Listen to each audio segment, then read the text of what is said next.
আজকে এমএস ওয়ার্ডের মধ্যে শিখব পেজ সেটআপ কিভাবে করতে হয়। যে পেজ সেটআপ যে পেজ সেটআপটা হচ্ছে যে how to set paper size. যে এই যে পেজটা আছে, এই পেজের সাইজটা সিলেক্ট করতে হবে।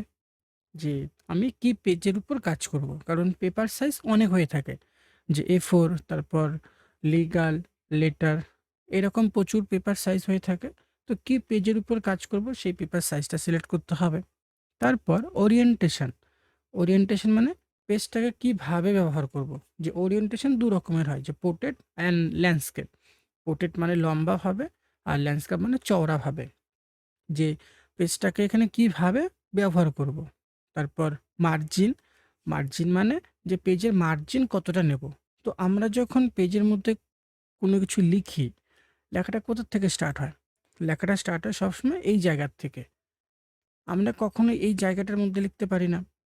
তো এই যে ফাঁকা যে অংশটুকু, এই ফাঁকা অংশটুকুকে বলে মার্জিন। তো আমি চাইলে কি এই মার্জিনের সাইজটাকে কম বা বেশি করতে পারি। তো এই মার্জিন সাইজটাকে সিলেক্ট করতে হবে। তো শুরুতেই আগে পেপার সাইজটাকে সিলেক্ট করব। তো পেপার সাইজ সিলেক্ট করার জন্য আসতে হবে লেআউটে।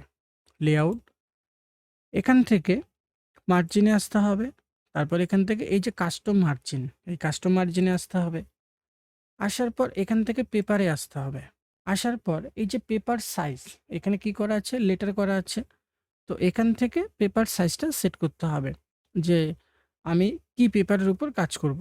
যে লেটারের উপর বা লিগ্যালের উপর বা A4 এর উপর, এখান থেকে সেই সাইজটা নিতে হবে। তো এখানে আমি A4 সাইজটাকে সিলেক্ট করব, যে আমি A4 এর উপর কাজ করব। তো এখান থেকে A4 টা নিয়ে নিলাম। তারপর আবার আসতে হবে মার্জিনে। মার্জিনে আসার পর এই যে মার্জিন, তো পেজের মার্জিন হয় ৪ রকমের। টপ মানে সবার উপরের মার্জিন, বটম মানে সবার নিচের মার্জিন, লেফট মানে বাঁদিকে, আর রাইট মানে ডান দিকের। তো পেজের মার্জিন হয় ৪ টা। তো এখানে টপ মার্জিন মানে সবার উপরের মার্জিনটা কত আছে? 2.54 সেমি। তো এটাকে আমি চাইলে পরে কি বাড়াতেও পারি বা কমাতেও পারি। তো এটাকে আমি একটু কমিয়ে নেব। এটাকে করলাম 2 সেমি। যে টপ মার্জিনটা করলাম 2 সেমি, বটম মার্জিন এটাকেও 2 সেমি করে নিলাম। তারপর লেফট মার্জিনটাকে করলাম 2.2 সেমি, আর রাইট মার্জিনটাকে করলাম এখানে 2.2 সেমি। হয়ে গেল। তো এই যে মার্জিনটা, এই মার্জিনটা সেট করতে হবে ডকুমেন্টসটা তৈরি করার সময়। যে আমি যে ডকুমেন্টসটা তৈরি করছি, সেই ডকুমেন্টসটা তৈরি করার জন্য আমার মার্জিনটা কতটা দরকার। এখন বেশি বড় নিলেও দেখতে খারাপ লাগবে, আবার একটু যদি কম করে নিই সেটাও দেখতে খারাপ লাগবে। তো দেখে নিতে হবে যে আমার মার্জিনটা কতটা দরকার। তারপর এখানে আমাদেরকে সেট করতে হবে। তারপর ওরিয়েন্টেশনটা হচ্ছে কিভাবে ব্যবহার করব। তো ওরিয়েন্টেশন ২ রকমের হয়, পোর্ট্রেট আর ল্যান্ডস্কেপ।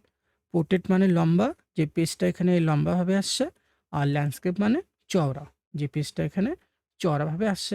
তো এটা সেট করতে হবে আমি কি ধরনের ডকুমেন্টস তৈরি করছি তার উপর। এখন নরমালি কি পোর্ট্রেট হয়েই থাকে, যে আমি যদি কোনো লেটার তৈরি করি বা কোনো নোটিশ তৈরি করি তো পোর্ট্রেট হবে। আবার যদি কোনো বিজ্ঞপ্তি তৈরি করি তাহলে ল্যান্ডস্কেপ করে নিতে হবে। তো এটাকে করলাম পোর্ট্রেট। তারপর ওকে। তো এই হচ্ছে A4 পেজ। আর এখানে টপ মার্জিনটা নিলাম 2 সেমি, বটমটা করে নিলাম 2 সেমি, লেফটটা করে নিলাম 2.2, আর রাইট মার্জিনটা করলাম 2.2। তো এই যে মার্জিন সেটআপ, এই মার্জিন সেটআপটা অনেক সময় আমাদের প্রিন্ট আউটের সময় কাজে লাগে। প্রিন্ট আউটের সময় কাজে লাগে বলতে, যে আমরা যখন কোনো কিছু প্রিন্ট করি, যে প্রিন্ট করার সময় আমরা দেখি যে কিছু লেখা পেজের বাইরে চলে যায়।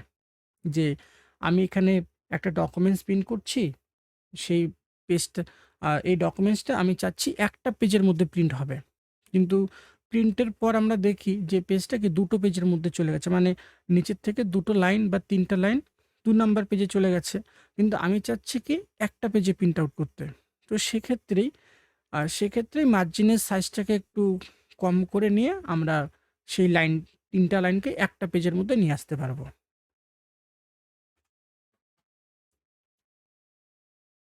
এখন পরের কোয়েশ্চেনটা হচ্ছে how to insert how to increase or decrease page. যে ইনক্রিজ বলতে কি বোঝায়? যে ইনক্রিজ বলতে বোঝায় বাড়ানো, যে পেজের জুম সাইজটাকে বাড়াবো। জুম বলতে কি বোঝায়? যে জুম বলতে বোঝায় দূরের জিনিসকে কাছে এনে দেখা। তো এখানে জুমটা হচ্ছে যে পেজের জুম সাইজটাকে, মানে পেজের সাইজটাকে বড় বা ছোট করে দেখব। তো আসতে হবে ভিউয়ে, ভিউ, এখান থেকে এই যে জুম বক্স, এই জুম বক্সটাতে ক্লিক করতে হবে। তারপর এখানে আগে থেকে ৩টা সাইজ তৈরি করাই থাকে। যদি আমি স্মল দেখতে চাই তো 75 হবে, লার্জ হলে 200 করতে হবে। কিন্তু যদি এর বেশিও দেখতে চাই তাহলে এই জায়গাটাতে লিখতে হবে যে এর বেশি 200 এর বেশি কতটা দেখব। 250 করলাম, তারপর ওকে, যে পেজের জুম সাইজটা একটু বড় হয়ে গেল। তো এটাকে আমরা এখান থেকেও সরাসরি করতে পারি, প্লাসে ক্লিক করলে বাড়বে,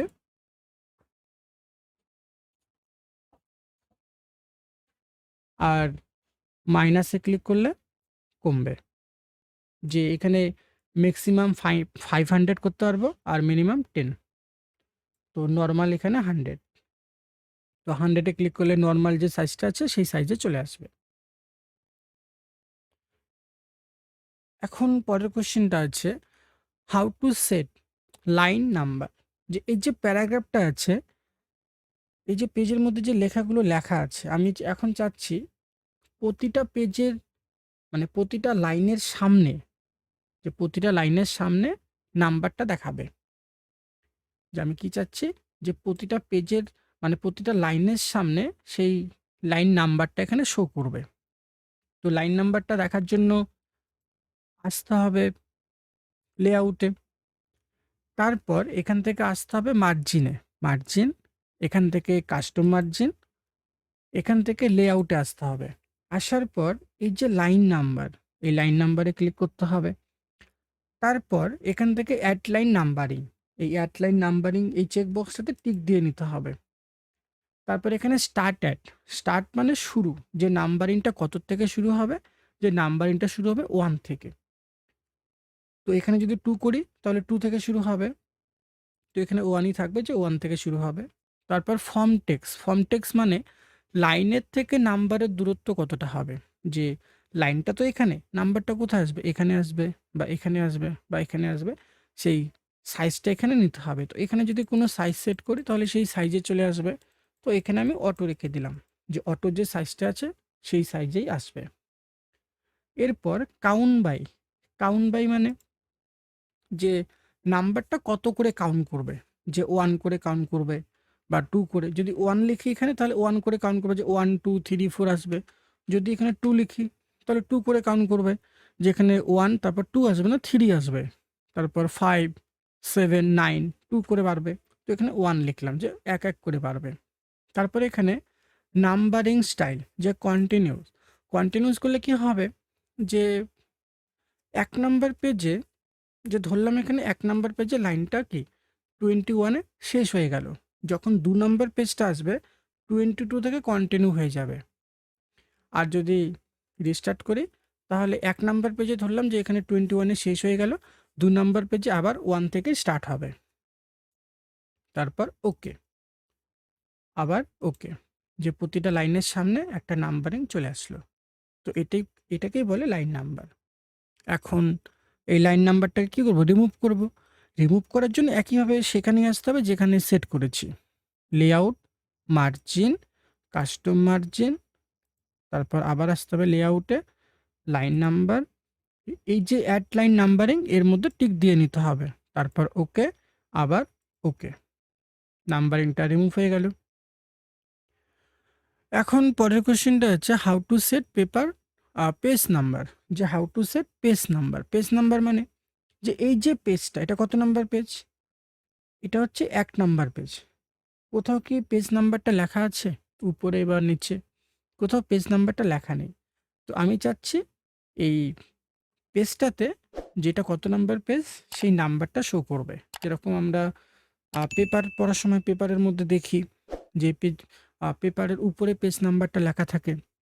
বইয়ের মধ্যে দেখে থাকি যে বইয়ের নিচে পেজ নাম্বারটা লেখা থাকে, যে কত নাম্বার পেজ। ডায়েরিতেও আমরা দেখি যে পেজ নাম্বারটা লেখা থাকে। তো এখানেও এই পেজটাতেও আমি চাচ্ছি পেজ নাম্বারটা সেট করব। পেজ নাম্বার সেট করার জন্য আসতে হবে ইনসার্টে। এই যে ইনসার্ট রিবনে ক্লিক করতে হবে। তারপর আসতে হবে এই যে পেজ নাম্বার, এই পেজ নাম্বারে আসতে হবে। আসার পর এখানে কিছু স্টাইল চলে আসবে। যে শুরুতে বলছে টপ অফ পেজ, টপ মানে উপরে, যে পেজ নাম্বারটা কোথায় নেব? যদি পেজের উপরে নিতে হয় তাহলে টপ অফ পেজ করতে হবে। আর টপ অফ পেজের মধ্যে এখানে অনেকগুলো স্টাইল চলে আসছে। তারপর বটম অফ পেজ, বটম মানে নিচে, যদি পেজ নাম্বারটা পেজের নিচে নিতে চাই তো বটম অফ পেজ করে নিতে হবে। আর এখানেও অনেকগুলো স্টাইল চলে আসছে। তো আমি এখানে কি চাচ্ছি যে পেজ নাম্বারটা পেজের নিচে নেব। যদি পেজের উপরে নিতে হয় তাহলে টপ অফ পেজ, আর নিচে নিতে গেলে বটম অফ পেজ। আর মার্জিন করলে পরে মার্জিনটাতে আসবে। তো আমি করলাম বটম অফ পেজ। তারপর এখান থেকে একটা স্টাইল নিতে হবে। প্রথম যে স্টাইলটা, যদি এই স্টাইলটা নিই তাহলে পেজের লেফট সাইডে এই নাম্বারটা আসবে, সেকেন্ড নিলে সেন্টারে আসবে, আর থার্ড নিলে রাইট সাইডে আসবে। আবার যদি এই স্টাইলটা নিই, এর মধ্যে লেখা থাকবে ওয়ান পেজ। তো এখান থেকে আমি এই স্টাইলটাই নিলাম, এর মধ্যে ক্লিক। তারপর এখান থেকে ক্লোজ হেডার অ্যান্ড ফুটার। কেন? কারণ কার্সারটা এখন ফুটারে সেট আছে। তো পেজে নিয়ে আসার জন্য এখানে ক্লিক করতে হবে। যে কার্সারটা পেজের মধ্যে চলে আসলো, আর পেজের মধ্যে পেজ নাম্বারটা চলে আসলো। এখন যদি ২ নাম্বার পেজ নেই, তো নতুন পেজ নিতে গেলে কন্ট্রোল এন্টার প্রেস করতে হয়। যে কন্ট্রোলটাকে ধরে রেখে এন্টার, যে ২ নাম্বার পেজটা চলে আসলো। আর ২ নাম্বার পেজের মধ্যে কি নাম্বারিংটা কন্টিনিউ হয়ে গেল। তো এইভাবে পেজ নাম্বার সেট করতে হয়। এখন পরের কোশ্চেনটা হচ্ছে, এই যে পেজ নাম্বারটা সেট করলাম, এখন এই পেজ নাম্বারটাকে কি করব? রিমুভ করব। রিমুভ করার জন্য আসতে হবে ইনসার্টে, এখান থেকে পেজ নাম্বার, এখান থেকে রিমুভ পেজ নাম্বার, এর মধ্যে ক্লিক। তাহলেই নাম্বারটা কি হবে? রিমুভ হয়ে যাবে।